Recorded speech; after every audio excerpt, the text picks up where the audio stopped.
सभी देखने वाले भक्तों को जय माता दी। आज मैं आपको लेके आया हूँ उधमपुर से कोई 25-30 किलोमीटर की दूरी पर टिकरी में यहाँ पर एक गांव पड़ता है, चनासा गांव है। और यहाँ पर माता रानी का, ज्वाला माता रानी का यहाँ पर मंदिर है। आज मैं इस मंदिर के आपको दर्शन करवाऊंगा और साथ ही साथ इस मंदिर से जुड़ी इस मंदिर की कहानी जो है वो भी सुनाऊंगा। तो चलिए चलते हैं और करते हैं माता रानी के दर्शन।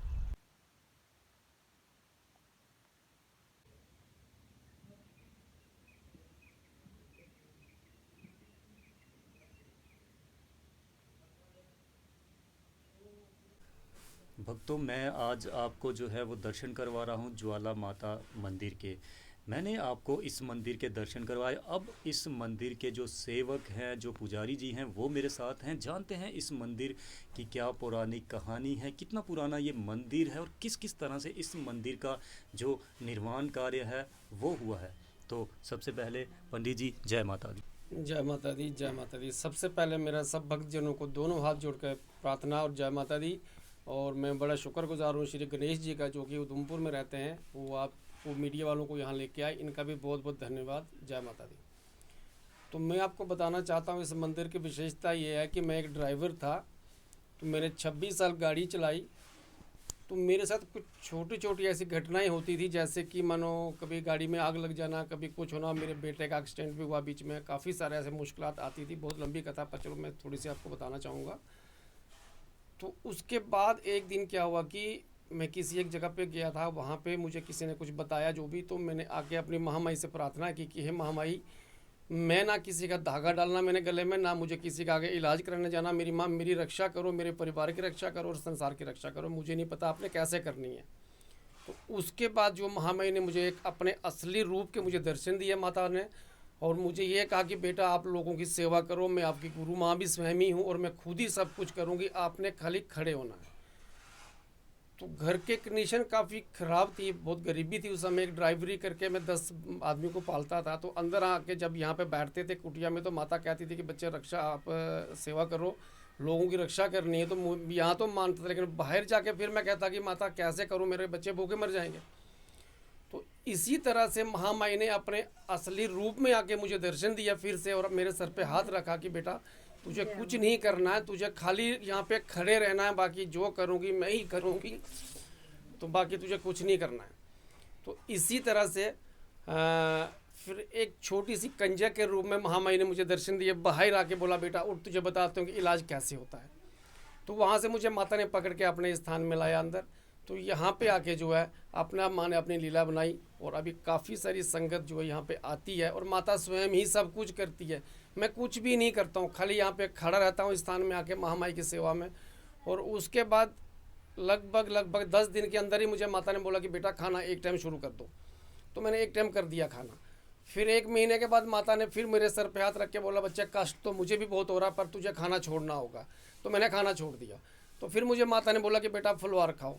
तो 1 डेढ़ महीने के बाद फिर माता ने मुझे अपने असली रूप में दर्शन दे के महामाई ने मुझे कहा कि बेटा तुझे अब फुलवार भी जो एक टाइम ही खाना है, तो 2 टाइम फुलवार नहीं खाएगा। तो अभी लगभग मुझे 10 साल हो गए हैं जो कि मैं एक टाइम फुलवार खा रहा हूँ। दिन में कोई अन्न ग्रहण किए मुझे 10 साल हो गया अभी। तो महामाई की बहुत बड़ी शक्ति है। तो उसके बाद में पहला जागरण, मुझे पता नहीं था कि जागरण कैसे होता है, क्या करते हैं जागरण में। तो मुझे किसी ने कहा था कि मैंने आपके घर में जागरण करना है, तो मुझे नहीं पता था इसके बारे में। तो फिर दाती ने अपने आप ही एक दिन में ही सारा अरेंजमेंट करवाया। पहला जागरण देखा मैंने कि जागरण कैसे होता है, क्या करते हैं जागरण में। मेरे पास पैसे भी नहीं थे, पैसों का पंडित अरेंजमेंट जी, खुद मैं ही किया आपको उन्होंने। थोड़ा सा रोकना चाहूँगा। आपने बताया कि आप एक ड्राइवर थे, आपके साथ कुछ घटनाएं घटती थी जिससे आप माता रानी के चरणों में सेवक जो है वो बन गए। तो किस तरह की घटनाएं जो हैं वो आपके साथ घटती थी? सबसे पहले तो मेरे बेटे का एक्सीडेंट हुआ। तो सुमो मेरे बेटे के ऊपर से गुजर के काफ़ी दूर तक उसको घसीट के ले गई। तो महामाई ने स्वयं ही हाथ रख के रक्षा की।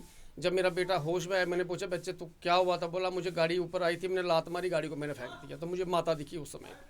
तो मेरी मेरे कभी मेरा हाथ टूट जाना, कभी मेरी उंगली टूट जानी, कभी मेरे घर में आग लग जानी, कभी मेरी गाड़ी में आग लग जानी। इस तरह से बहुत सी घटना घटती थी मेरे साथ। तो उसके बाद जो है महामाई का प्रवेश शुरू हुआ है। जी। तो ये जो आप सारी घटना बता रहे हो, ये कितनी पुरानी है, कब तक की ये ये घटना है? लगभग 2010 के बाद शुरू हुआ था ये काम। जी जैसे घटना घटनी ज़्यादा ये होना, ऐसे ऐसे होना। पहले मुझे माता सपने में भी काफ़ी बार दिखती थी, माता मुझे सपने में आती थी माता की बेटा आपने ऐसे करना, पर सपना तो सपना है, आया तो गया। तो ये अभी 10 साल लगभग हो गई है इस मंदिर को चलते हुए और बनते हुए, और ये जो अभी यात्रा चल रही है यहाँ पे 10 साल लगभग हो गए अभी। आप बता रहे हो पहले आप ड्राइवर थे, जब आप ड्राइवर थे तब तब उस समय क्या आप तब भी भक्तिमय रंग में थे या किस तरह का आपका जीवन था, थोड़ा हमारे भक्तों को आप बताएं। पूजा पाठ तो मैं इतनी नहीं कर पाता था क्योंकि मैं पढ़ा लिखा भी नहीं हूँ खास, मगर ये कि मन में मुझे बहुत विश्वास था। मैं सोते जागते माँ माँ करके सोता था, बाकी मुझे ज़्यादा कुछ पता नहीं था। पर जब भी मैं सोता था, खाता था, पीता था, तो मन में ये रहता कि माँ माँ मेरे साथ है, इतना मेरे मन में अपने आप ही आता था। बाकी ज़्यादा तो मैं पूजा पाठ नहीं कर पाता था और नहीं कभी ज़्यादा इसमें था मैं। पर हाँ, ये ज़रूर था कि माँ का नाम लेके सोता, कौन सी माँ मुझे ये भी नहीं पता, पर माँ माँ करके सोता था मैं बस। कोई आध्यात्मिक तरीके से आपको जो है वो विचार आया करते थे। हाँ, वो तो मुझे सब दिखता था इसमें कि जैसे कल क्या होगा मेरे साथ, वो मुझे आज भी पता चल जाता था। कई बार ऐसा होता था कि जैसे मेरा कोई दोस्त है या हम कहीं जा रहे हैं, तो मुझे पहले से ही आगम होता था माता की तरफ से ही कि आपको ऐसे ऐसे ये हो सकता है आपके साथ। तो ये चीज़ें मेरे साथ घटना घटती थी पहले, काफ़ी देर पहले जी, ये होता तो था। 2010 में आपने इस मंदिर का जो है वो निर्माण हाँ, शुरू किया में। था। पर जब 2010 में जो निर्माण हुआ था, ये खाली ऐसे जैसे हमारे देवी देवता होता है ना घर पे, तो उस तरह से हुआ था ये 2010 में। जी तो फिर ये लगभग आज से 10 साल पहले जो ये महामाई का प्रवेश हुआ और जो महामाई प्रचंड हुई, यहाँ पे माता प्रकट हुई, तो ये जो माता रानी ने मुझे बताया, जैसे माता ने मुझे चलाया है, तो ये लगभग 10 साल पहले की बात है। और 10 साल हो गया अभी मेरे को खाना खाए, अभी मैं खाना नहीं खाता हूँ, अन्न ग्रहण किए हुए 10 साल हो गया मेरे को। जी, तो टोटली ये भक्ति में रंग में हैं, माता रानी के सेवक हैं। अगर पंडित जी अभी आपकी जीविका की बात की जाए तो क्या आज भी आप ड्राइवरी करते हो या सिर्फ सेवा ही करते हो मंदिर में? नहीं, ड्राइवरी तो नहीं करता हूँ, सिर्फ सेवा ही सेवा करता हूँ। सुबह 4 बजे उठ के महामाई के रंग में रंग जाता हूँ, पूरा दिन खड़ा रहता हूँ। मुझे ना भूख लगती है ना प्यास लगती है। परिवार खा लिया तो भी अच्छा, नहीं खाऊं तो भी अच्छा, मुझे कोई फ़र्क नहीं पड़ता उससे। तो भक्तों की बात करें तो रोज़ में कितने ही भक्त जो है वो यहाँ पर आ जाते होंगे? लगभग देखो, हर मंगलवार को यहाँ पे महामाई भंडारा करवाती है, अपना माता खुद ही भंडारा करवाती है। हम लोग खाली सेवा में खड़े रहते हैं। तो मंगलवार को 2000 1500 2000 आदमी होता ही होता है। और हर रामनवमी के दिन जो है महामाई का विशाल जागरण होता है, जिसमें लगभग 50 से 60 छड़ियाँ महामाई के दरबार में आती हैं। काली माता की छड़ी, चंडी माता की छड़ी, मतलब जितने भी हमारे देवी देवता हैं, वैष्णो माता की छड़ियाँ आती हैं। तो हर साइड से रामबन, डोडा, भद्रवाह, रियासी, बक्कल, कंथान, कोड़ी, अखनूर, पलायाला से, जम्मू से माता रानी की तकरीबन 50-60 छड़ियाँ जो है हर रामनवमी के दिन यहाँ पे पहुँचती हैं। बहुत धूमधाम से हम लोग भी उनका स्वागत करते हैं और बहुत खुशकिस्मत लोग हैं हम कि हमारे चनास में, टिकरी चनास इस गांव का नाम है, छोटा सा जो जहाँ पे ये महामाई का कुटिया है, ये टिकरी चनास छोटा सा गांव है जहाँ पे महामाई ने अपना ये रंग रंगा है। और हम सब लोग बहुत खुशकिस्मत हैं कि यहाँ पे दाती ने इतनी कृपा की है हम पे। आप हमें बता रहे थे कि यहाँ पर जगराते भी होते हैं। आज तक कितने जगराते होंगे या आने वाले समय में, या कोई मंथली बेस पे किस तरह से जगराते यहाँ पर आप ऑर्गेनाइज करते हो? हर 6 महीने के बाद रामनवमी के दिन यहाँ पे विशाल जागरण होता है जी हर 6 महीने के बाद। जी और मंगलवार को सत्संग पूरा दिन चलता है 12 to 5, और माता रानी का भंडारा होता है हर मंगलवार को। और जो बड़ा जागरण जैसे हमारा, जैसे छड़ियाँ हमारी आती हैं यहाँ पे, तो वो हर 6 महीने के बाद जब भी रामनवमी होती है, तो हर रामनवमी को दिन में जागरण और रात को जागरण और दिन में विशाल भंडारा किया जाता है। भंडारा डे नाइट चलता है, दिन को भी और रात को भी। तो जागरण जो वो नाइट में होता है। जी, तो अब जो ये नवरात्रे आने वाले हैं, क्या इसमें भी आपका जागरण होगा? जी हाँ, बहुत धूमधाम से महामाई अपनी तैयारियाँ खुद ही करवा लेती है, सेवादार भी खुद ही आ जाते हैं। तो अपने अपने रंग में, जो भी जैसे कोई पेंटर आ जाता है, कोई राशन देने वाला, जो भी मान के चलो आप, सेवादार खुद ही आके खड़े हो जाते हैं। और बहुत धूमधाम से जागरण होता है महामाई का, काफ़ी संगत होती है। और मेरा निवेदन रहेगा सब भक्तजनों से कि ज़्यादा से ज़्यादा महामाई के दरबार में आएँ और माता के रंग में रंग जाएँ और आके देखें माता का क्या चमत्कार है और क्या महामाई की लीला इस दरबार में। क्या डेट वगैरह कोई फिक्स हो गई है ताकि हमारे व्यूअर को, भक्तों को पता चल जाए कि किस दिन यहाँ पर जागरण इसी होगा? महीने की 23 तारीख को महामाई का जागरण है। जी इसी महीने की 23 तारीख को महामाई का जागरण है। और सब लोगों को मेरी तरफ से दोनों हाथ जोड़ के निवेदन है और प्रार्थना है कि महामाई का प्रसाद ग्रहण करें और जरूर ज़्यादा से ज़्यादा संख्या में पहुँचें और देखें कि यहाँ पे किस तरह से छड़ियाँ आती हैं। जैसे हम लोग मिंदल में जाते हैं, मचेल में जाते हैं, मैं खुद छड़ी लेके मिंदल जाता हूँ, मचेल जाता हूँ, माँ ज्वाला जी के दरबार में हिमाचल में जाता हूँ।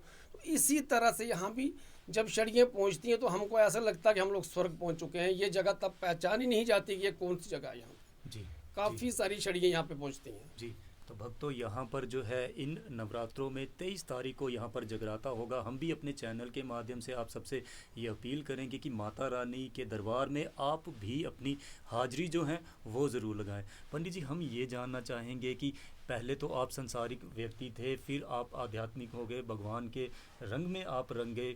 अगर बात हम भक्तों की करें, आपका तो अटूट विश्वास था माता रानी का, तभी आपने ये मंदिर वगैरह बनाया। भक्तों का किस तरह का विश्वास और किस तरह का लाभ जो है यहाँ पर आकर माता रानी के चरणों में लोगों को मिलता है? जय माता दी। मैं तो ये कहूँगा कि मेरे पास पर्सनली कोई ऐसी विधि विधान नहीं है कि मैं कुछ कर पाऊँ, लेकिन दाती हर बीमारी का इलाज करती हैं। ऐसी कोई भी बीमारी नहीं है जो ठीक नहीं होती है। कोई भी बीमारी है, किसी किस्म का भी कोई रोग है, उसको महामाई ठीक करती है, पर ये स्वयं ही ठीक करती हैं। मुझे खाली महामाई का ये हुक्म है कि जब भी जैसे आप यहाँ पे आते हो तो मेरे शरीर में महामाई आके प्रवेश देती हैं। जब भी आप आओगे तो आपको मैं प्रवेश में ही मिलूँगा। तो उससे क्या है कि कोई भी रोग जो होता है, खाली सर पे महामाई कहती हैं कि हाथ रखो, बाकी मैं खुद देख लूँगी। अच्छा, दूसरी बात क्या है कि जैसे काफ़ी सारे स्थानों में बताते हैं कि वो देवता है, फलाने सुखन है जी है वो ना, तो यहाँ पे क्या, जैसे आप लोग आओगे तो वो जो भी सुखन है, मानो कुछ भी करना तो महामाई स्वयं यहीं पे करके उसको ख़त्म कर देती हैं। आपको कहीं जाने की ज़रूरत नहीं है जी। तो अब आखिर में हमारे भक्तों के लिए, क्योंकि आप पहले आप संसारिक व्यक्ति थे, सब अपना कर्म करते थे, फिर आप भगवान की शरण में आगे माता रानी के सेवक बन गए। अब हमारे देखने वाले भक्तों को क्या संदेश रहेगा, क्या संदेश आप देना चाहोगे हमारे व्यूअर को? जय माता दी। बहुत अच्छा पूछा आपने। सबसे पहले मैं ये कहूँगा कि किसी न किसी तरह से आपको भगवान के शरण में आना चाहिए, और ज़्यादा से ज़्यादा अपने बच्चों को भी अच्छी संस्कार दें, पूजा पाठ में लगाएं, नशा से दूर रहें, ज़्यादा से ज़्यादा अपने बच्चों पर ध्यान दें। जय माता दी। सबसे ज़्यादा ये कहूँगा कि अपने बच्चों को जो है अच्छे संस्कार देके पूजा पाठ में, किसी भी मंदिर में, किसी भी स्थान में अच्छे से अच्छे जगह पर इनको जाना चाहिए सब लोगों को। जय माता दी।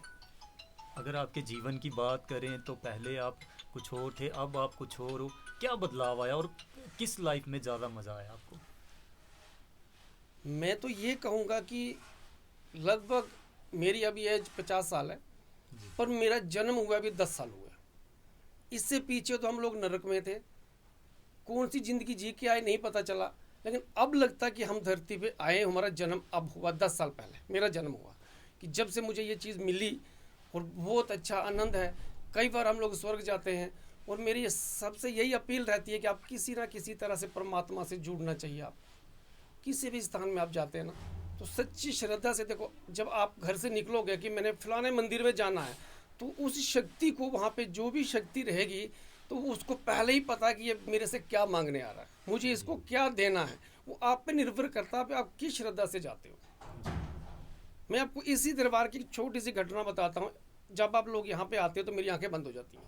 जैसे मैंने आपके सर पे हाथ रखा तो मेरी आंखें बंद हो जाती है, मैं अपने ध्यान में हो जाता हूँ। मेरा एक ही मंत्र है, मैं अपनी गुरु माँ को याद करता हूँ। तो एक लेडीज आई, उसने यहाँ पे माता के जो नथ होती है ना, ये निकाली माता की और पर्स में डाल दी। तो दूसरा आदमी मुझे हिला के बोलता है गुरुजी वो ले गई। मैंने बोला उसको जरूरत, उसको लेने दो। तो मुझे दिख रहा था, आंखें बंद करके भी दिख रहा था। तो ठीक 2-3 महीने के बाद एक और लेडीज आई, उन्होंने एक नथ और एक टीका लाया और माता को चढ़ा दिया। टिक्का भी चढ़ा दिया और नथ भी चढ़ा। तो ये इनका ही सब होता है कुल मिला के, किसको देना है, किससे लेना है, ये इनकी अपनी इच्छा होती है। जी। जय माता। दर्शकों, ये थे इस मंदिर के सेवक, और बहुत ही सुंदर और अद्भुत बातें जो हैं वो इन्होंने हमें बताई है। हमें लगता है कि आपको ये बातें सुन के कुछ ना कुछ मज़ा जो है वो ज़रूर आया होगा, और बहुत ही सुंदर संदेश इन्होंने दिया है। आप चाहे जिस भी रब को मानते हो, जिस भी गुरु को मानते हो, उसके चरणों में एक बार माथा ज़रूर टेकिए, ताकि आपके अंदर अच्छाई आए। अच्छाई आएगी तो ही हम सब जो लोग हैं एक सही दिशा में, एक सही राह पर अपने जीवन में आगे बढ़ सकते हैं। अब इसके साथ ही हमें दीजिए इजाज़त। सभी देखने वालों को, भक्तों को एक बार फिर से जय माता दी।